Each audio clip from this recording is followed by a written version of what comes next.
చాలామంది అనుకున్నారు. అందుకే నా గురుగారి దగ్గరికి నేను వచ్చాను.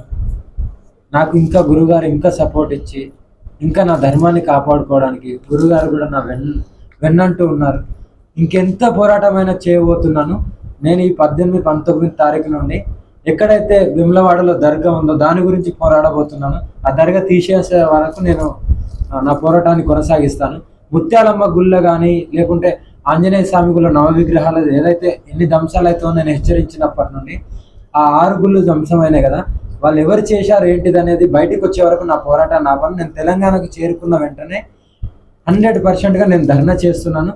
ఆ గుడిని నేనే స్వయంగా ఒక సుత్తె తీసుకొని వెళ్ళి ఏదైతే నా గుళ్ళో ఉందో రాజరాజేశ్వరి టెంపుల్లో దాన్ని కూడా నేను ధ్వంసం చేయబోతున్నాను. ఎన్ని కేసులు వేస్తారో వేసుకోండి.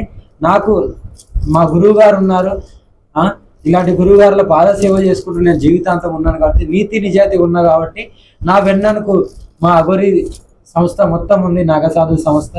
ఎవరైతే నన్ను విమర్శిస్తున్నారో వాళ్ళకు కూడా నేను హెచ్చరిస్తున్నాను. మీరు నీతి నిజాయితీగా ఉంటే పోరాడదాం. అందరం కలిసి మన ధర్మాన్ని కాపాడుకుందాం, గోహత్యను ఆపుదాం, సనాతన ధర్మాన్ని కాపాడుకొని ఆడపిల్లలను కూడా రక్షించుకుందాం. జై శ్రీకాళి.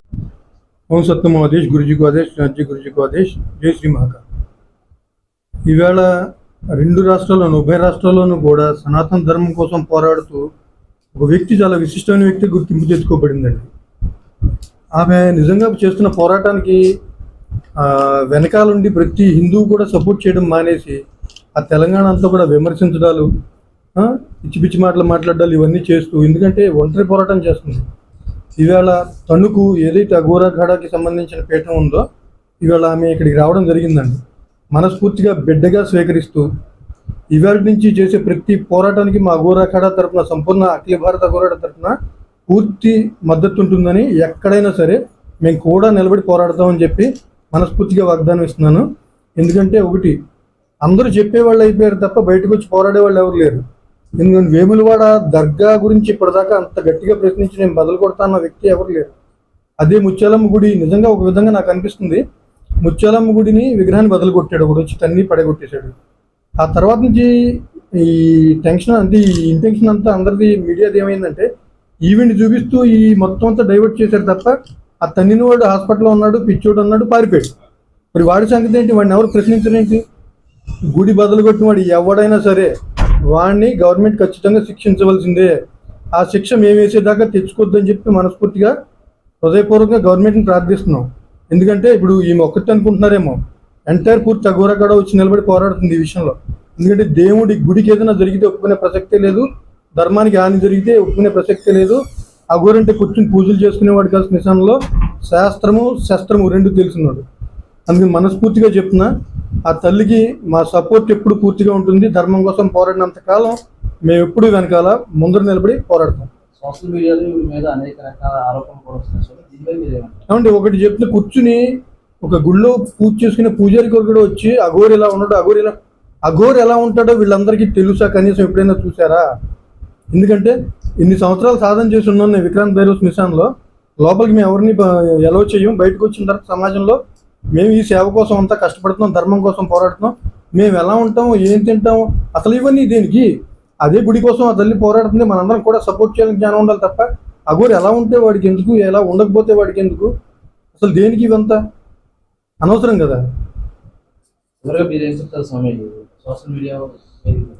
ఒకటి వీలైతే ప్రతి ఒక్కళ్ళు కూడా ఈ స్ఫూర్తితోటి సనాతన ధర్మం పట్ల ఒక విశ్వాసం, దాని గురించి పోరాడే తత్వం, ఎక్కడో గుడికి జరిగితే నాకెందుకని కూర్చోకుండా మన గుడి, మన నిజం, మన దేవుడు, మన కోరికలు తీర్చేవాడు, మన పుట్టుకు కారణం, ఆయన కోసం పోరాడడం నేర్చుకోండి. ఎందుకంటే త్వరలో జరుగుతున్న విషయాలన్నీ చూస్తున్నారు. ఒక పక్కన కన్వర్షన్స్, ఓ పక్కనేమో వక్ఫ్ బోర్డ్ మొత్తం స్థలాలు లాగేసుకోవడం, ఓ పక్కన అవి కూడా కన్వర్షన్స్ చేయడం, అయితే మారకపోతే బాంబులో పడేసి చంపేయడం, ఇవన్నీ మనం చూస్తూనే ఉన్నాం కదా.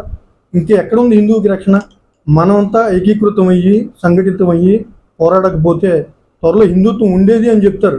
అందరూ చెప్తారు ఏమని, హిందుత్వానికి ఏమవ్వదు, ఇన్ని పోరాటాలు ఎదుర్కొంది. మరి ఇప్పుడు ఏమవుతుంది? మనం గుడికి వెళ్ళాలంటే డబ్బు, బండి పెట్టాలంటే డబ్బు, గుండు కొట్టాలంటే డబ్బు, ప్రతి దానికి డబ్బే. చర్చికి ఉందా, మస్జిద్కి ఉందా? అలాగా దేవాదాయ ధర్మాదాయ శాఖ అంటే గుడికి ఒక్కటేనా? హిందూ డబ్బులు మాత్రం లాక్కోవడం గవర్నమెంట్ పైన? వాళ్ళు దేవుళ్ళే అయితే, వాళ్ళ నమ్మకం దేవుళ్ళే నమ్మకం అయితే దానికి పెట్టండి. దేవ ఆదాయ మార్గం కదా అది, మీకు ఆదాయ మార్గం అదే కదా, వాళ్ళ దేవుళ్ళే కదా, దానికి కూడా పెట్టండి ఎండోమెంట్స్. మరి అవన్నీ మానేసి కేవలం హిందూ దేవాలయాలు మీ పడ్డం, ఒక్క స్వామీజీ ఏదైనా చిన్నది వచ్చినా దాన్నే హైలైట్ చేసి చెప్పడం. ఎన్ని జరుగుతున్నాయి మసీదుల్లో, ఎన్ని జరుగుతున్నాయి చర్చిల్లో, అవన్నీ ఎవరు చూపించి ధైర్యం చేయరు ఎందుకు?